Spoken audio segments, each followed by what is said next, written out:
Tu sais, parfois, on ne se rend même plus compte à quel point notre téléphone contrôle notre vie. On se lève avec, on mange avec, on s'endort avec. Et au milieu de tout ça, on oublie de vivre. Vraiment. Il y a quelques jours, j'ai décidé de faire une chose simple, mais qui m'a profondément changée. J'ai éteint mon téléphone. Pas pour une semaine, pas pour un mois. Juste 2 jours. 2 jours sans message, sans réseau, sans cette habitude de tout vérifier. Et tu sais quoi? Ces 2 jours ont tout changé. J'ai redécouvert le calme, la présence, le vrai temps. J'ai redécouvert moi-même. Jour 1. Le début du silence. Le matin, je me suis réveillée et mon premier réflexe habituel, c'était de prendre mon téléphone. Mais cette fois, je l'ai posé. J'ai respiré un grand coup et je me suis dit, aujourd'hui, pas de notification, juste moi et ma journée. Au début, c'était bizarre, un peu vide, comme si quelque chose me manquait.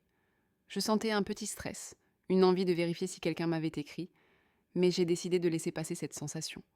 J'ai commencé par prendre un vrai petit déjeuner, tranquillement. Pas de téléphone, pas de distraction. Juste moi et mon café, en savourant chaque gorgée. C'était la première fois depuis longtemps que je me sentais vraiment présente dans ce moment simple. Ensuite, j'ai fait un peu de rangement dans ma chambre. J'ai trié mes affaires, jeté des papiers inutiles, organisé mes vêtements. Chaque geste m'apportait une petite satisfaction que je n'avais plus ressentie à cause des heures passées sur mon téléphone. Je me suis dit, waouh, j'ai fait tout ça et personne ne le verra et ça va, c'est juste pour moi. L'après-midi, j'ai ouvert mon carnet et j'ai commencé à écrire mes pensées, mes émotions, ce que j'avais sur le cœur. J'ai été étonnée de voir tout ce que je pensais, mais que je n'avais jamais pris le temps de mettre en mots. C'était apaisant, presque thérapeutique. Le soir, je me suis préparé un dîner simple, tranquille, sans téléphone, sans distraction. J'ai pris le temps de vraiment manger et savourer. Quand je suis allée me coucher, je n'avais pas l'esprit encombré par des notifications ou des messages. Je me suis sentie calme, presque légère. Et j'ai dormi profondément, pour la première fois depuis longtemps. Jour 2. Revenir à la vraie vie. Le deuxième jour, je me suis réveillée avec une sensation différente, plus légère, plus calme. J'ai remarqué que je n'avais plus cette envie automatique de chercher mon téléphone. C'était comme si mon esprit avait accepté cette pause. Je me suis levée doucement, sans stress. J'ai ouvert la fenêtre, j'ai laissé entrer la lumière du matin. Et là, j'ai ressenti quelque chose que j'avais oublié. Le silence. Pas le silence vide, non. Un silence qui fait du bien, qui repose l'âme. J'ai pris un petit déjeuner tranquille, encore une fois sans écran. Et cette fois, j'ai décidé de sortir un peu. Je suis allée marcher, sans musique, sans écouteurs, juste moi et le bruit de la ville. J'ai regardé les gens, les visages, les arbres, les nuages. C'est fou comme on ne voit plus tout ça quand on a toujours les yeux rivés sur un écran.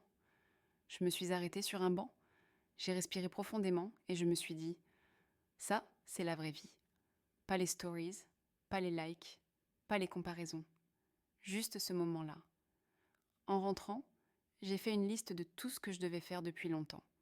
Ranger mes papiers, avancer sur mes projets, prendre soin de moi. Et tu sais quoi? J'ai tout fait, sans procrastiner, sans distraction. J'étais concentrée, efficace et surtout, fière de moi. L'après-midi, j'ai pris le temps de lire un peu. Puis j'ai cuisiné quelque chose que j'aime, calmement. Pas pour faire une photo, pas pour poster. Juste pour le plaisir. Le soir, j'étais fatiguée, mais pas épuisée. Une bonne fatigue, celle qu'on ressent quand on a vraiment vécu sa journée. Je me suis allongée, j'ai repensé à ces 2 jours sans téléphone.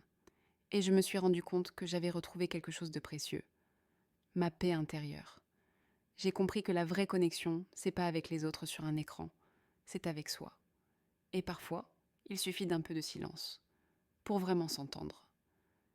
Ces 2 jours m'ont rappelé que la vie ne se passe pas à travers un écran. Elle est là, dans les petites choses, dans la respiration, dans les moments simples. Et si tu m'écoutes maintenant, peut-être que toi aussi tu en as besoin. Essaye, juste un jour. Tu verras à quel point c'est libérateur. Merci d'avoir écouté jusqu'à la fin.